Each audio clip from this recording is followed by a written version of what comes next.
always want to find purpose in life.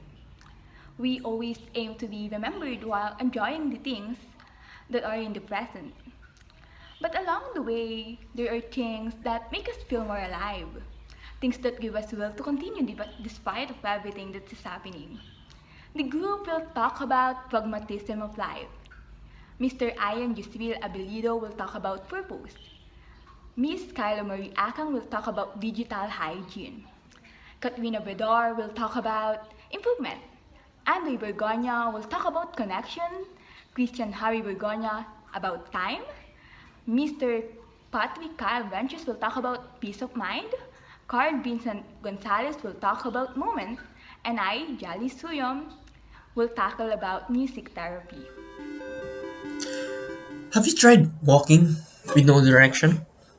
Have you tried to walk for hours without knowing where your destination? One thing for sure, if that ever happened, is that you will get tired along the way.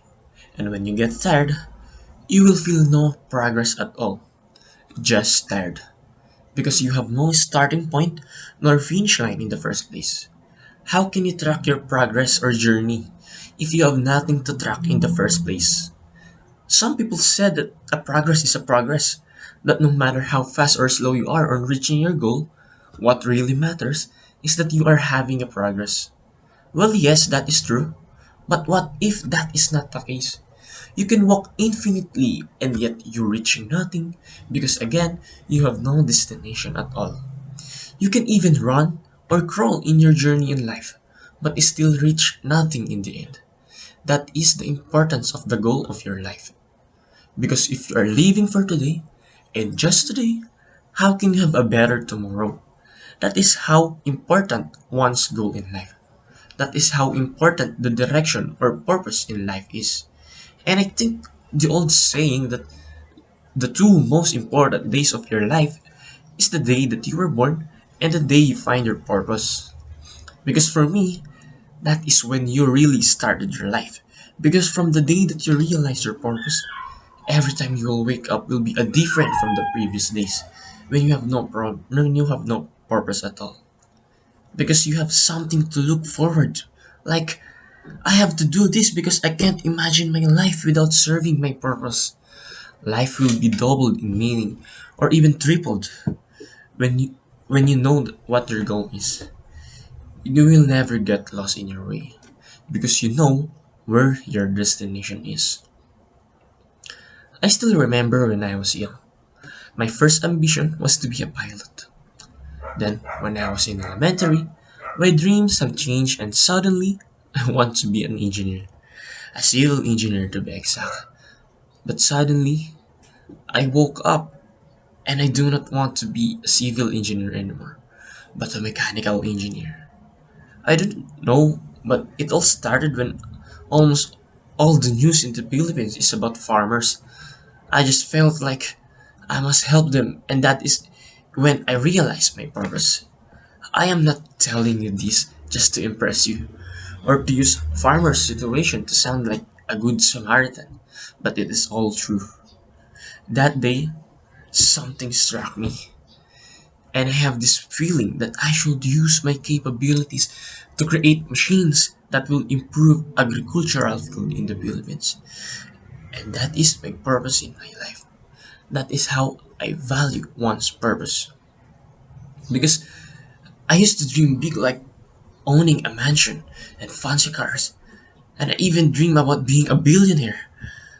But my so-called purpose waited out my dreams.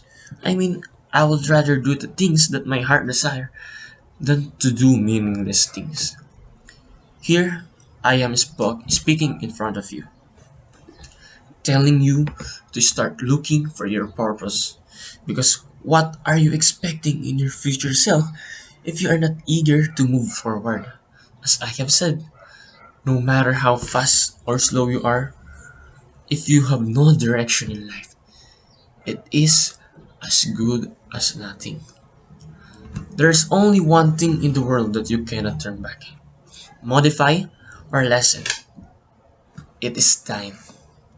Once you have run out of your time, it is the end. So you better have goal in which you can say, yes, I reach it. When your time runs out. You should have a concrete goal. You should have a purpose. You should have direction. You should have a reason for your everyday life because life is not about surviving. Life is about making it meaningful every day, making it worthy. You only have one life, so make it count. Find your purpose and start living to serve your purpose. Always remember, no goal is short, no goal is small, no goal is meaningless. Every goal is worth a shot of life. Every goal is worth 1,000 decisions. Mathematically speaking, one is greater than zero. That is why having one goal is better than having nothing. That's all.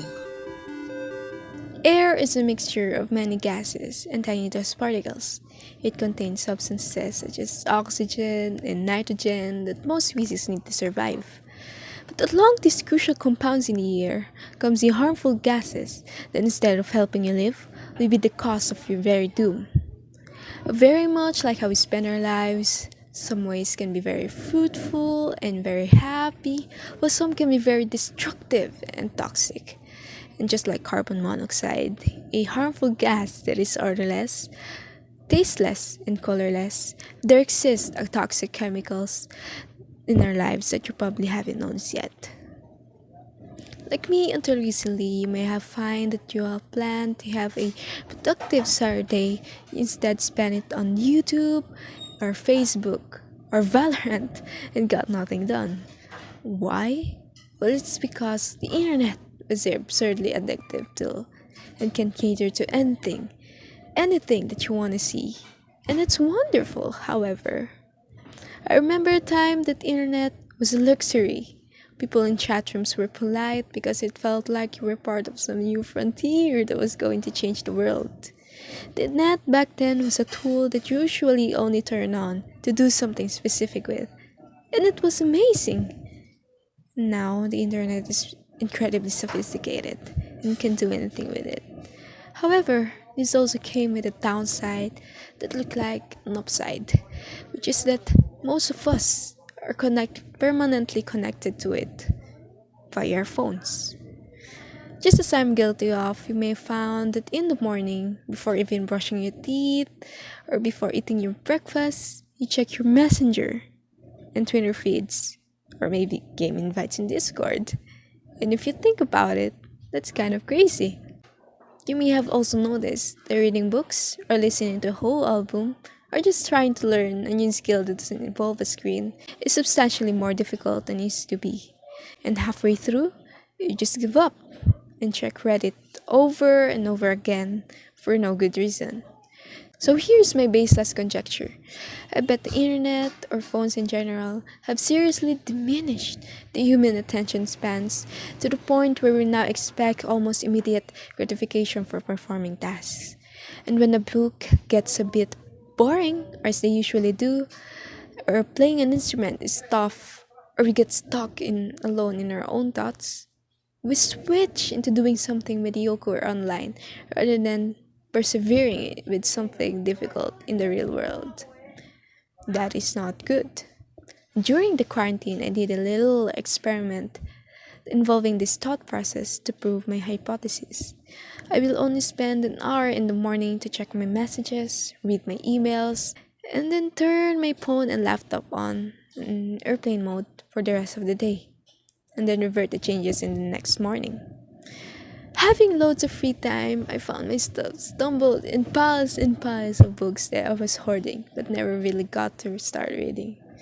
Then every Saturday or so, I'd go back turning on my phone and laptop's Wi-Fi again and have a watch of my YouTubers I was really into. And the internet began to feel like a treat again. For the first day or two, it was a bit weird, and I could feel like there was a kind of instinct to reach for my phone every time I felt bored. But soon enough, your brain works out that there's no point in it because it knows it's no internet hour. And sure enough, task requiring concentration gets easier because you learn that you can't escape to the lovely fuzzy warm oblivion of the internet. And on top of that, you'll le- you will realize, or I certainly did, that for a very long time now, you've been sacrificing productive time or just an hour to think about your life for the sake of watching something that you don't really care about out of fear of being bored. Fast food is delicious, but you're not supposed to eat it for every single meal. If you would describe the internet to someone before the 90s, they would have assumed that we'd be living in a techno utopia and that everything would be amazing. And like all technology, they probably wouldn't have predicted that this big, lovely binary cake comes with some downsides. And now we have two personas to manage, our real one and our digital one. Try it. For a month or a week, use the internet as a tool again, rather than a source of constant gratification, if that's what you're doing right now. Set some rules. If you work at home, download the site blocker. Take up a hobby in the outside world that you always wanted to get into. Start watercolor painting.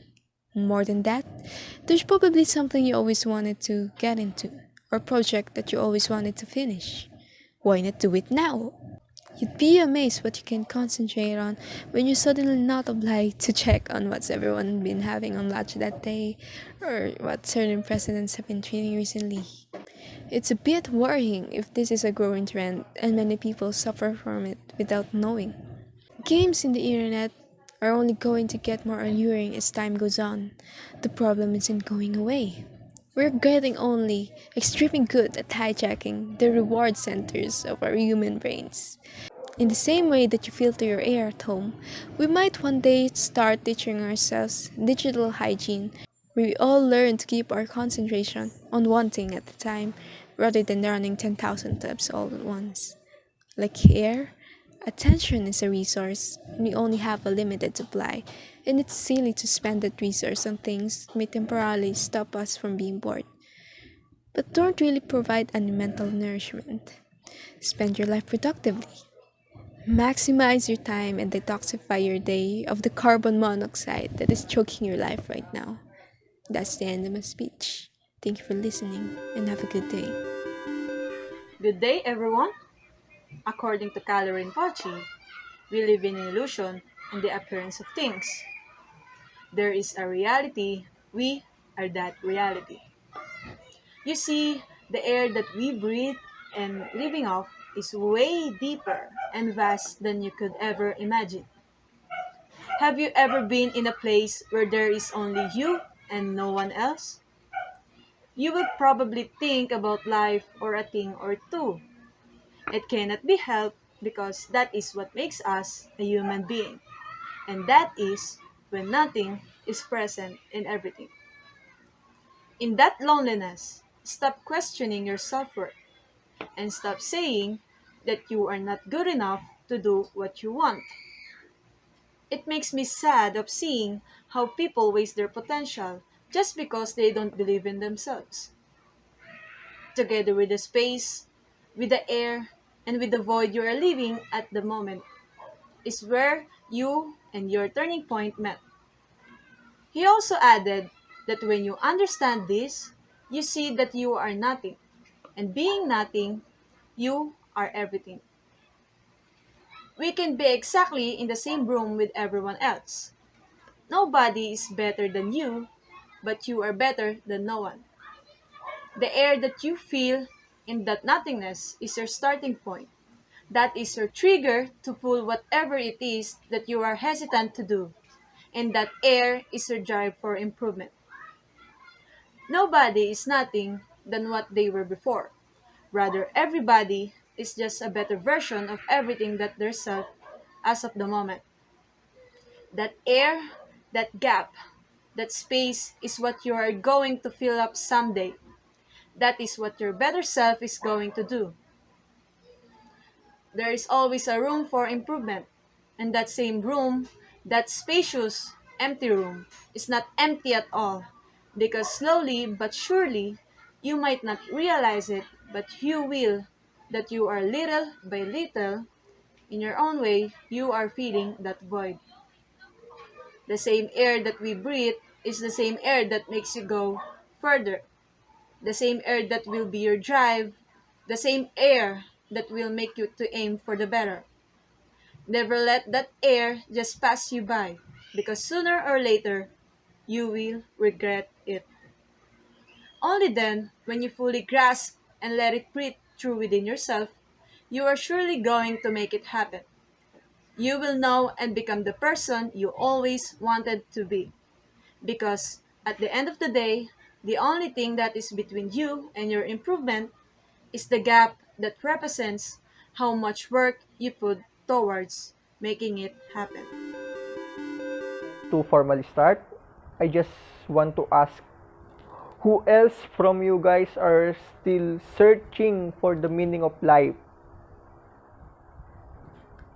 If you are one of them, please, pakitigilan na po. Stop searching for the meaning of it.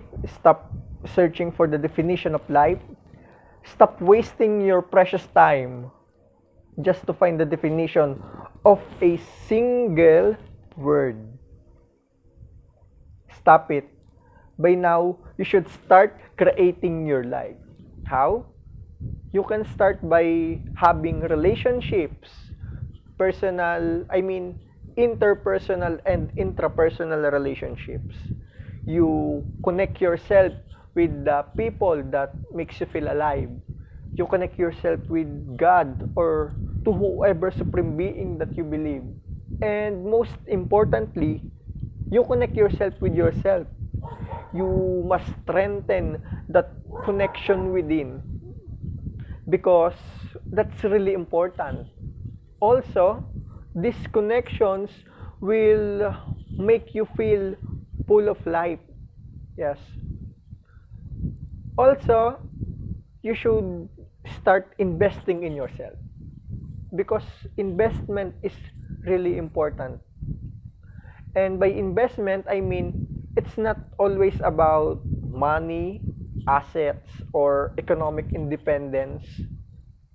Investment is also about personal growth and your personal development as a being. And by now, you should start saving your power, your passion, your effort, your time, and your love for the people that value and truly appreciate you. Likewise, you should start cutting these things to those people who are too blinded by temptations that they do not see your worth or your value. And always remember that just like air, your existence is very important. Why? Kasi mahalaga yun. Mahalaga talaga yun. It may not be for me or to the people that you adore, but for someone else, it is. It is very important. And masyado na akong maraming sinasabi. So, if you are still wondering why this speech is entitled Air as the metaphor of life, it's because it's the thing that will define your life. So, tigilan nyo na po yung paghahanap. Because along the way of creating your life, it will also give its own definition. So, air with yourself, air with the people you value and to the people that value you. Or to the people that make your existence a living. And air with God or whoever supreme being that you believe in. And what I mean in air is not the breathable one, because in this speech, air means an intimate relationship. Yes. You can start creating your life by having intimate relationship with yourself, with the people you value, and with the people that value you, and to God. Yes.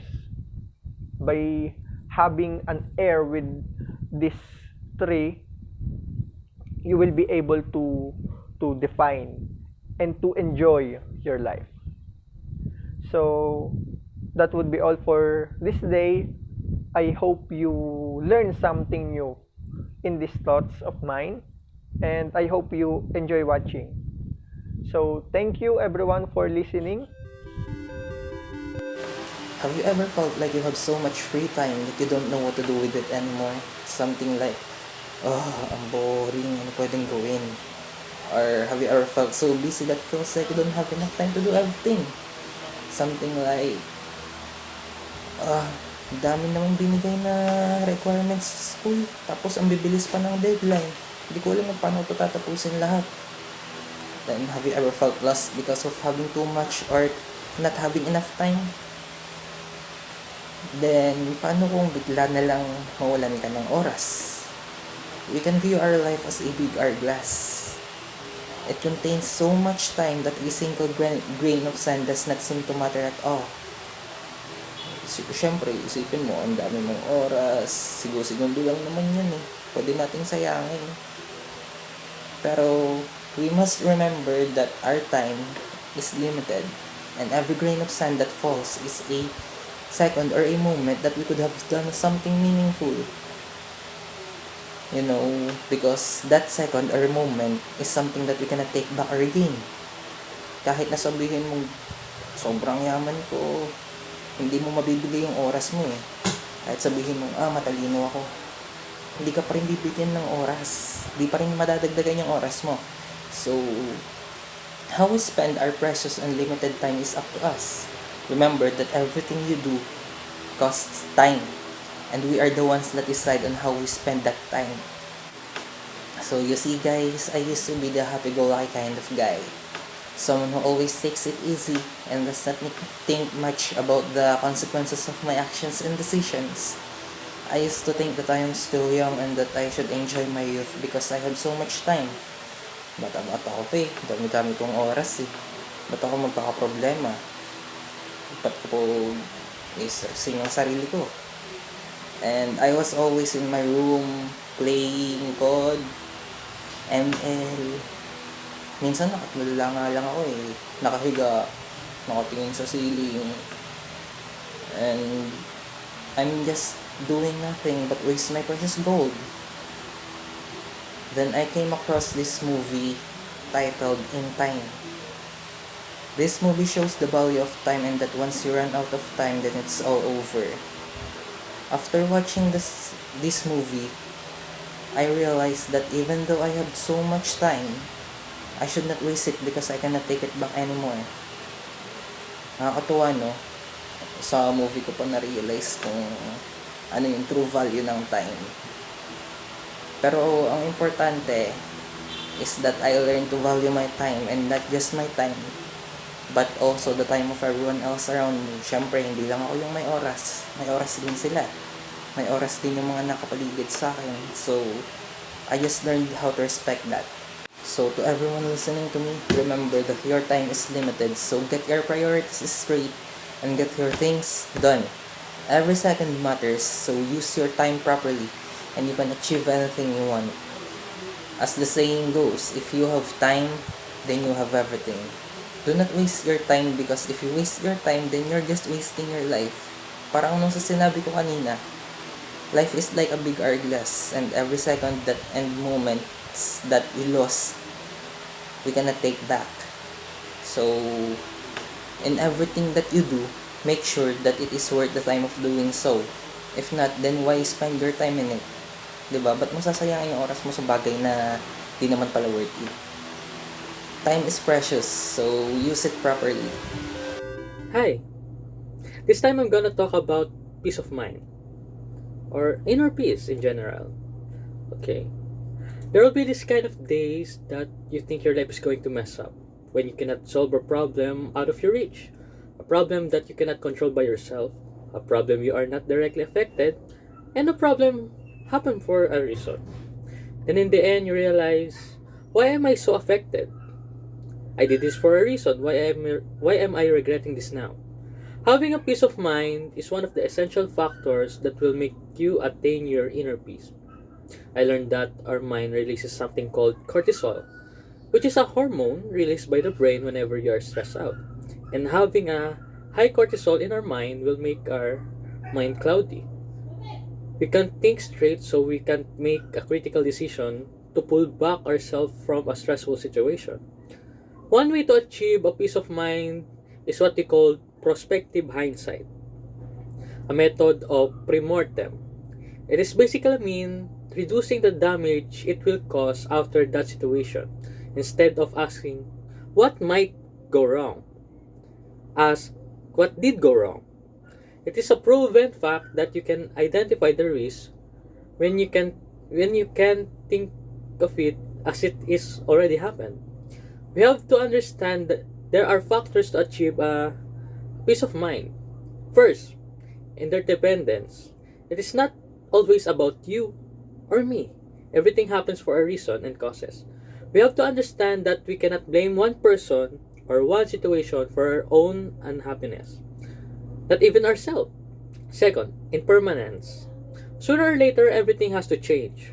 We cannot control everything. Life has its own ups and downs. And three, compassion. Having a compassion, we need to understand that we are not alone, and every human have their own problems to deal with. Easy, worse, or same problem like yours. Understanding these will make you a master of your own peace. The key of peace of mind lies within our hand. It is when we change ourselves that we found our inner peace.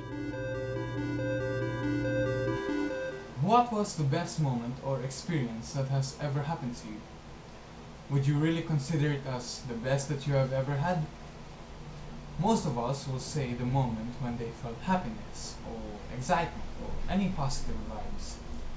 But what about the things when we were sad or we thought our lives were lost, over?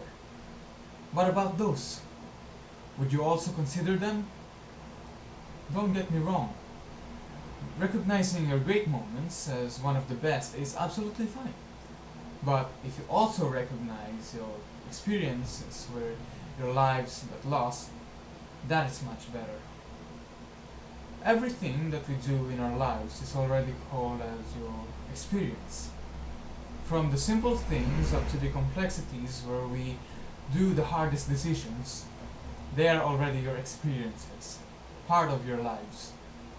Now, why do we need to feel that every experience is important to be recognized or appreciated? Because that's where we build the foundation of our life, our character. Self-reflecting on our experiences improves our character or attitude. While you're self-reflecting, you're also being aware of yourself. Self-awareness is how you recognize your own being. It is how you consciously know and understand your character, attitude, feelings, or any other traits that you have in yourself. If you become greatly aware of yourself, that's where you appreciate your life. And at the time you appreciate it, that's what you know your moments, whether they are good or not. There's a quote saying, to see the world, things dangerous come to see behind walls, draw closer, to find each other and to feel. That is the purpose of life. If you're experiencing great things, that's great. Be proud of yourself. If you're experiencing bad things, you will learn from it. If you fully understand yourself through those experiences, that's how you will find the purpose of your life, the quintessence of life. Have you ever heard music therapy? This saves me. Knowing myself as a clingy one to the one she likes but not to her friends, someone who enjoys her privacy but also wants affection, see how complicated it is. It's like you want numbing but not in the public eye, not with the other people. Someone who really is affected in the quarantine transition, of course we all are, but as an affectionate and clingy being that I am, I was really terrified back then. And I think that's why. Listening to music has been my medicine through the years. I also really love singing. It's also my way not to burst out to people, but to just simply sit down with my emotion while singing or listening if I got tired. You could just simply see me in my desk doing schoolwork and losing herself to her Spotify playlist. I also enjoy singing in front of people I love. Music therapy is now a sanctioned form of healthcare with clinical quantitative research to back it up. In some cases, it is as effective as traditional forms of therapy. It helps me to process what I am thinking and feeling. Music therapy is classed as a form of expressive therapy that works to improve physical and mental health through the expression of emotions. Did you also know that there are two forms of music therapy, and these are called active and recessive? In the former, this helps you to deal with emotions and alleviate stress, and the other one allows you to explore different ways of expressing emotions and the sounds that are associated with things like rage, joy, and grief. I also use it to learn how to control this emotion over time using music to transition between them. It helps me to regulate my mood, and this is because of the way in which music is repetitive and receptive. It engages the neocortex of the brain, calming me and reducing the desire to be impulsive. Try soothing your soul through singing. If you don't want, you could just listen.